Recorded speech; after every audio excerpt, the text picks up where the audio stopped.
Chapter 8. The Thought Behind the Thought. On their first day off in a long time, Maomao's suspicion that there was something going on turned to certainty. She wanted to know how things were going in the pleasure district, so she slipped out of the dormitory and headed for the Verdigris' house. She discovered more or less what the letters had insisted, that everything was fine. In the middle of the day, the place felt relaxed. An apprentice was sweeping by the front door, and an obnoxious brat was playing with Maomao the cat. "Freckles!" ch8 exclaimed when he saw Maomao. He came charging over to her, still holding the cat, who fought and struggled and kicked ch8 in the stomach until she managed to slip away from him, then sought shelter behind Maomao, the person. So at least she still remembered her. Maomao plucked the creature up and ushered her over the fence, where she ran off. That was one fickle furball. Maomao hoped the cat would bring her some rare herbs as a thank you. "Why don't you ever come home?" ch8 demanded. "Because I'm working? I don't have much choice." ch8 looked like he was about to cling on to her, so she stuck a hand against his head to hold him back. Was it just her, or had he gotten taller? And his skin was more tan, maybe because he was outside playing every day. His front teeth had even straightened out, making him look markedly less dumb. "Is Sazen around?" Maomao asked, glancing about in search of the apprentice apothecary. "Yeah, he's with the one-eyed guy right now." So Kokio was here too. Maomao made her way to the apothecary shop, which occupied a space rented from the Verdigris' house, greeting familiar courtesans in passing as she went. She could hear voices from inside. "That's right. You need to make sure you grind it to a very fine powder. If you get the amount even slightly wrong, when you make the pills, they won't be as effective." "Okay." Sazen was pulverizing something, Kokio giving him diligent instructions.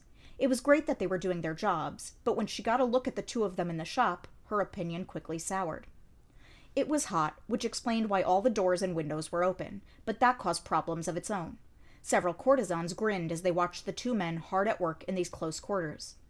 Kokio could be downright attractive as long as he kept the scars on his face covered, and while Sazen's appearance was unremarkable, he couldn't be called ugly. "Those ladies are rotten to the core," Maomao thought. There were plenty of women out there with an enthusiasm for male-male love. The Verdigris' house didn't trade in male-male prostitution, so Maomao was sure the women were enjoying this. She marched up to the two men, who seemed to have no idea that they were the source of such entertainment. "Looks like everything is going well here," she said. "Aw, yeah, we're doing great," Kokio replied, sounding every bit the dumbass he usually was. I think it's been pretty tough," Sazen said. He could barely keep the resentment off his face. "I'm so glad you're not having any problems." "Hey, aren't you listening to me?" Sazen wailed. Well, wasn't he the one who'd written to her that everything was fine? Or had the old lady forced him to say that? Maomao knew that asking him about it would only get him started on a litany of complaints, so she decided to ignore him. Sazen could be so stubborn. Maomao looked around the shop to make sure everything was in order, taking a quick survey to see if anything was out of stock, or if there was anything that shouldn't have been. "What are these?" she asked. There was something resting on the medicine cabinet, and they weren't medicine. In fact, she had never seen anything quite like them. They looked a bit like thin rice crackers. Some sort of snack, maybe? "Oh, those. That's my latest experiment," Kokio said, taking one of the crackers and sprinkling some crushed medicine over it. "People can take their medicine by sprinkling it on one of these and eating it, or they can soften it up in water and then put it inside." "Huh, that's novel." Maomao was legitimately impressed. An old saw had it that the best medicine for the body was the worst on the tongue, and one reason some people avoided medications was sheer bad flavor. Maomao sometimes got people to take their medicine by advising them to mix it with honey, but honey itself was a luxury item. If there was a way for people to take medicine without it ever touching their tongue, no one would have to worry about the taste. "Aren't these a little large to swallow, though?" Yes, they are. Can't recommend them for children or the elderly. They might choke." He shook a pitcher of water as if to emphasize it was available. "I hear people take medicines this way all the time in the West. They say the people there have more saliva than we do." "Really? You're very knowledgeable." Maomao's eyes were starting to shine. Kokio could look like a real dumbass, but he did actually know a thing or two about medicine. He certainly had strong basics. She could tell that from listening to him instruct Sazen. "Where did you learn your medicine anyway, Kokio?" she asked. "You can't possibly be entirely self-taught." The person who took me under their wing, they came from a western country. Golden hair, thick fur all over their face and body. Were they from Shao? Further west than that, I think, he said. That was enough to intrigue Maomao. Do you speak their language? Just a tiny bit. And where is this person who raised you? She'd like to meet them if she could. Oh, they're gone now. This is what got 'em, Kokio said, pointing at his smallpox scars. I see. She was sorry to hear it. It wasn't uncommon for doctors to contract an illness and die. In fact, it happened all the time. They spent more time with sick people than anyone else. Sazen, who'd been completely left out of the entire conversation, nudged Maomao. Sorry to interrupt you when you're having such a nice chat, he said, but they're asking for you. He pointed outside, where she saw the madam and Lahan waiting. As so often, Maomao found herself in a private room designed for private conversations. The madam always provided accommodations in line with the potential for profit she saw in a visitor. It was one of her more amusing traits. Today, the snacks she provided were on the high side of average. Incidentally, when Lahan's father visited, she put out only tepid water in a chipped teacup. At least she no longer chased him away with a broom. I heard you were off today, so I thought you might be here. My good luck? Here you are. Good luck, sure. I know you checked before you came, Maomao said. Lahan would never have done something like this without making the proper preparations. But anyway, forget the niceties and get to the point if you would. I'm busy. Busy what? Chatting? Maybe, but talking with you always just feels like a waste of time. Tone! I am your honored elder brother, and you should speak to me as such. Maomao was tired of this banter. She was eager to move things along. I know why you're here. It's about that thing you wanted with the medical assistants, right? How nice that we're on the same page, Lahan said. He was a very careful man. No doubt he'd looked into Yao and Enen's backgrounds, acquainted himself with their personalities, and had seen no cause for concern. Yet he still wasn't willing to trust them with the true heart of the matter. I still have questions about the examination you're to perform on the Shao Shrine Maiden. Such as? Maomao asked. Such as, supposing the Shrine Maiden isn't the Shrine Maiden, if you get my drift. She did not. Don't act all coy, just tell me what's going on. Maomao picked up a steamed bun and bit it in half. The filling was sweet and sticky. She tssed and put the remaining half on Lahan's plate. Maomao didn't much care for sweet things, but unfortunately for her, the madam didn't much care what she didn't much care for. She was out to please Lahan. You heard what the consort said. Only a woman who hasn't menstruated can be the Shrine Maiden. Yes, I heard her, but there are women who go their entire lives without menarche. It was unusual, but by no means unheard of. Lahan, however, said, Yes, but has such a woman ever had a child? That stopped Maomao cold. She frowned in surprise. That would turn everything on its head, wouldn't it? Lahan said. When was this? Maomao asked. There was a time when the Shrine Maiden was feeling indisposed and left the capital of Shao in order to recuperate elsewhere. That was about 20 years ago, and she returned from her convalescence only a few years back, right when Consort Island was serving as apprentice Shrine Maiden. Apprentice Shrine Maiden. Maomao assumed that if Island had been an apprentice, she had been preparing to become the actual Shrine Maiden, meaning that if the current Shrine Maiden hadn't been there, Island could well have filled the position herself by now. Maomao tried to remember when it was that the painter had seen the beautiful, pale woman. There weren't that many people who fit his description, but a traveling painter wouldn't ordinarily have been able to lay eyes on someone as august as Shao's Shrine Maiden. If she were away recuperating in the countryside, though, then it might make sense. And if, during her recovery, the Shrine Maiden had borne a child... What are the chances of a pale woman giving birth to a pale daughter? Lahan asked. Higher than one being born to a non-albino parent, I would assume, Maomao said. If the father were also albino, a pale child could almost be a guarantee, but even if it were only the mother, it was a distinct possibility. If the Shrine Maiden had indeed given birth to a child, that would give rise to a whole host of questions. You're suggesting this child was the White Lady? Lahan grinned. The expression was unsettling on his face. I can't say for certain, but it would make sense, wouldn't it? We have the White Lady under lock and key at the moment, But one thing she won't do is tell us whose orders she was acting on. Although Consort Island is more than happy to claim that it was her fellow emissary, Isla. Everyone seemed weirdly fixated on the White Lady. You're saying Lady Island saw this baby when it was born? Maybe that's why she's turned to us. The White Lady, for whatever reason, had been running amok in a foreign country. Ch8 wouldn't find that any more politically congenial than Li did. Some people, however, might be personally pleased by it. Just to be certain, the political enemy who chased Lady Island out of her home. It's not this shrine maiden, is it? If it were, that would explain a few things itself, Maomao said.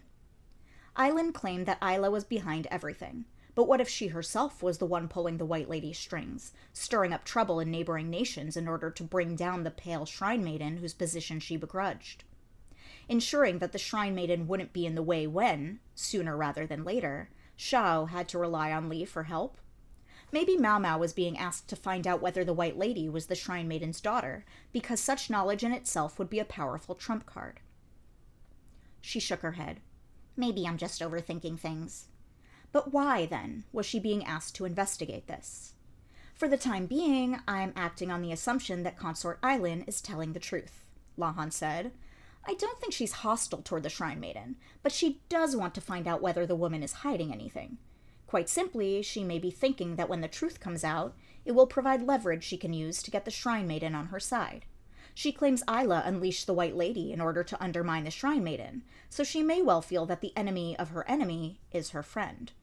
It's amazing how easily such unsavory things roll off your tongue. Governments, however, were not monolithic. They could, one might say, be trilithic or even quadrilithic. The politically ousted Island might be willing to use any available means to get her revenge. She certainly didn't seem that way when she was here last year, though.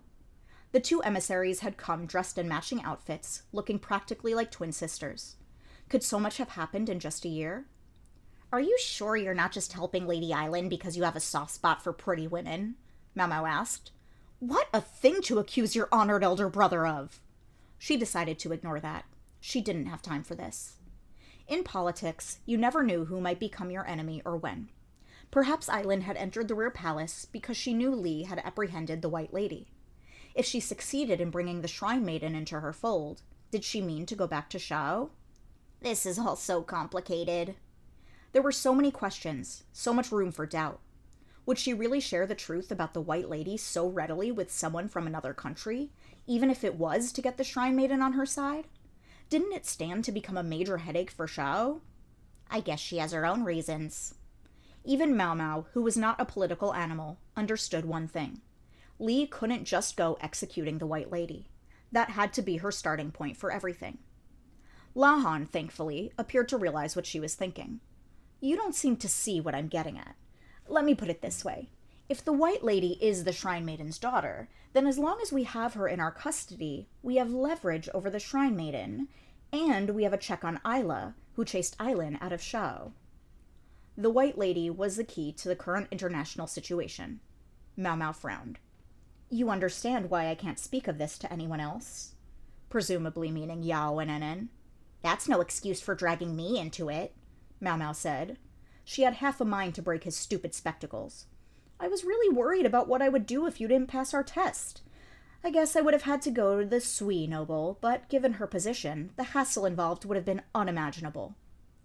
Maomao guessed he was referring to ch8. Making use of someone who was no longer supposed to exist would require a false identity. They could claim she was the daughter of some bureaucrat or other easily enough, but her real origins could still come back to haunt them, not to mention that she'd been a regular visitor to the medical office in the past. Everyone would be surprised at best if a woman who had died were to come back to life. Maomao was concerned about what status she would be given as a result of this most recent test. She had urged them from the first simply to treat her as Luomen's adopted daughter. Now that he was a proper member of the medical staff, there should be no problem. So, what, you want me to go to Ch8 this time? It was hard enough getting to the western capital and back. Maomao had practically lost track of how long the round trip had been. That's one thing you don't have to worry about, Lahan said, munching on the other half of Maomao's discarded bun. The maiden is coming here. She's what? Maomao nearly yelled, startling Lahan so badly that he choked on the bun and had to swig some tea. What do you mean coming here? If she's sick, you can't make her travel all that way. She rubbed her temples. Lahan wiped some tea away from his mouth with his hand, then held out the hand imperiously to stop her. That's politics. Li is as much a factor in Ch8's thinking as Ch8 is in ours. Naturally, they would want a presence as a major ceremony. Major ceremony? Haven't you heard? With Empress Gyokyo now His Majesty's legal wife, and her son next in line for the succession, her family is to be officially granted a name. From Ch8's perspective, that would mean a strong clan with direct ties to the imperial family right on their border. They wouldn't want to come off looking second best. Right.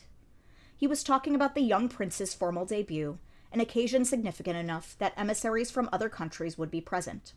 His Majesty's other sons have been too short-lived, Maomao reflected. All of them had died before such a ceremony could be held. Then again, the current prince was less than a year old. There may have been political considerations in presenting him this early. I grant the journey's not a short one, however you make it, but Ch8 has a major sea route. If you can go with a seasonal wind, it's much faster than making the trip by land, Lahan said.